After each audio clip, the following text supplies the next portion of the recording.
आज हम लोग ऐसी रिपोर्ट के बारे में डिस्कस करने वाले हैं जिसने फिल्म इंडस्ट्री में आग लगा दी है। अक्सर हम लोगों ने बहुत कुछ फिल्म इंडस्ट्री के बारे में उल्टा सीधा सुना है कि वहाँ पे सेक्सुअल हैरेसमेंट होता है। यहाँ तक कि हम लोगों ने मी टू मूवमेंट में भी चीज़ें सुनी थी, किस तरीके से डायरेक्टर्स, एक्टर्स लड़कियों के साथ, हीरोइंस के साथ सेक्सुअली हैरेसमेंट करते हैं। कास्टिंग काउच के केसेस सामने आते हैं।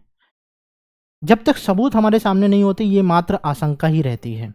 लेकिन अभी जो रिपोर्ट आई है 295 पेज की, उससे ये साबित हुआ है। वहाँ पर ऑडियो क्लिप, टेक्स्ट मैसेज और साथ ही साथ वीडियो क्लिप्स भी हैं, जहाँ पर ये साबित किया गया है कि दो टर्म्स बहुत ज़्यादा यूज किए जाते हैं फिल्म इंडस्ट्री में, वो है एडजस्टमेंट और कंप्रोमाइज।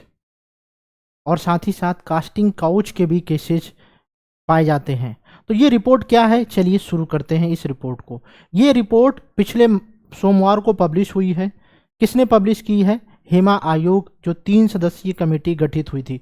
ये कमेटी की गठित होती है 2017 में पब्लिश, और ये रिपोर्ट तैयार हो जाती है 2019 में। लेकिन 2019 में रोक लग जाती है राइट टू प्राइवेसी की वजह से, और 5 साल बाद 2024 में ये रिपोर्ट पब्लिश होती है। जैसे कि आप लोगों ने सुना होगा कि अभी जो है कोलकाता में रेप केस हुआ है, तो उसके बाद सेंट्रल क्या कहते हैं कि सुप्रीम कोर्ट ने एक टास्क फोर्स गठित करने का निर्णय लिया है। ठीक उसी प्रकार से 2017 में भी एक ऐसा यौन उत्पीड़न का केस हुआ था। पहले उस केस के बारे में जानते हैं और फिर उस केस के होने के बाद हेमा आयोग कमेटी गठित हुई थी।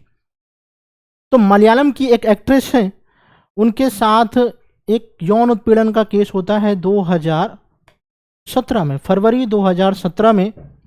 जो उस समय की मलयालम की लीडिंग एक्ट्रेस होती हैं, उनके साथ कार में ही, उन्हीं की कार में यौन उत्पीड़न का केस हो जाता है।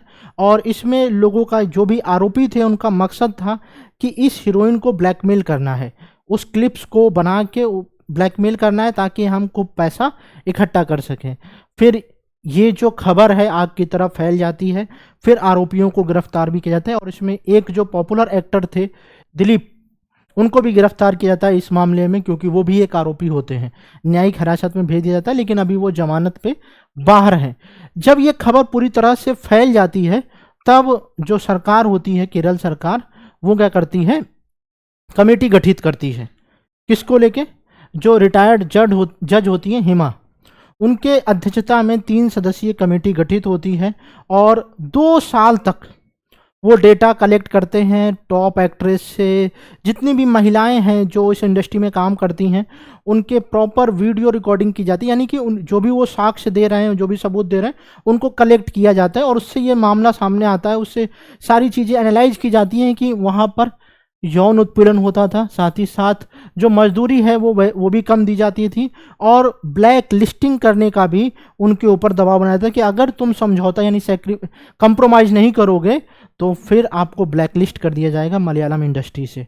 और लोग, आप लोगों ने बॉलीवुड में भी देखा है, कई लोग जो एक्टर एक्ट्रेस हैं वो ब्लैक लिस्ट हो चुके हैं, जिसकी वजह से उनको, उनके अंदर काबिलियत होने के बावजूद भी आज की डेट में उनको कोई भी फिल्म नहीं मिल रही है। तो इस डर की वजह से जो एक्ट्रेस है उनको कंप्रोमाइज़ करना पड़ता है। और साथ ही साथ इस रिपोर्ट में जो डॉक्यूमेंट्स, ऑडियो और वीडियो हैं, वो आपको दिल दहला देने वाले हैं।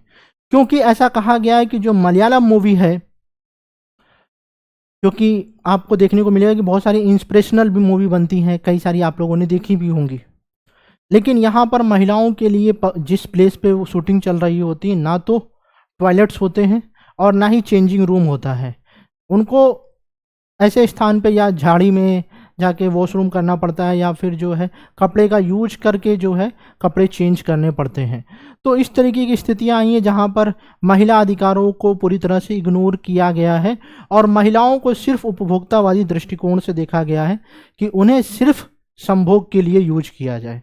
और इस रिपोर्ट से फिल्म इंडस्ट्री में एक आग लग चुकी है। आपका क्या मानना है कि क्या ऐसी गतिविधियां जो हो रही हैं उनको रोकने के क्या उपाय किए जा सकते हैं?